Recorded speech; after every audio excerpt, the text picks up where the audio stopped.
Heavy snowfall in Kashmir, Srinagar might dampen the celebratory spirit of the closing ceremony of Congress's pan-India foot march, Bharat Jodo Yatra, scheduled for today. Congress is organizing a mega rally at Sher-I-Kashmir Cricket Stadium to mark the end of the 135-day-long Kanyakumari to Kashmir Yatra. Besides the entire Congress leadership, over a dozen leaders from opposition parties are expected to attend the rally. However, the snowfall has forced the closure of the Srinagar-Jammu National Highway and may disrupt the air traffic as well. Many opposition leaders who were expected to arrive for the final of the Yatra, led by Congress MP Rahul Gandhi, might not be able to make it. BJP workers from across Bihar have been categorically told that there was no question of a realignment with unpopular Chief Minister Nitish Kumar, the party state unit chief Sanjay Jaiswal said on Sunday. He made the avertment upon the conclusion of the party's two-day state executive meeting in North Bihar district of Darbhanga. We have sought to stamp out rumors among our party cadre about such a realignment. Of course, the CM has the proclivity to oscillate like a pendulum, but we are not going to be cheated by him again, said the BJP leader whose party lost power in Bihar when Kumar and JD walked out of an alliance with the Saffron Party to stitch together a new one with RJD and Congress. Assistant Sub-Inspector of Police Gopal Krishna Das, who allegedly shot dead Odisha's Health Minister Namba Kishore Das here, was being treated for bipolar disorder by a psychiatrist.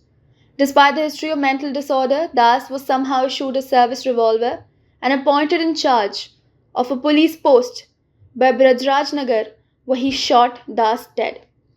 MKCG Medical College and Hospital Berhampur Psychiatry Department head Dr. Chandrasekhar Tripathi told reporters that Das was suffering from bipolar disorder. As some outfits continue screening of the controversial two-part documentary on Prime Minister Narendra Modi, large crowds of Indian diaspora in Britain held protests outside the BBC headquarters in London and its regional offices.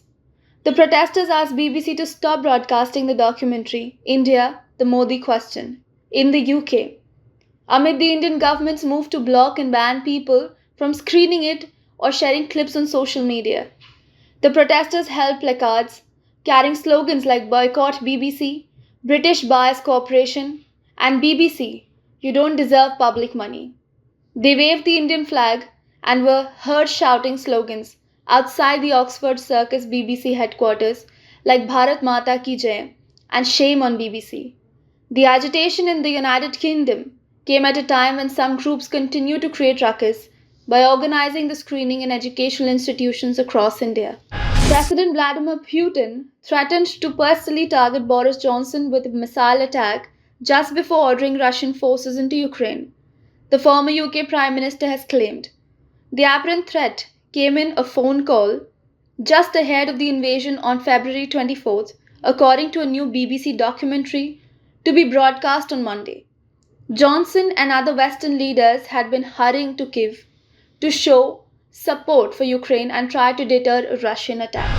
Now be the first to know about the latest updates on our new news app. Go on your Android or iOS, search for HW News Network. Download our app, choose the language you prefer to get updates in, and be up to date with the latest news.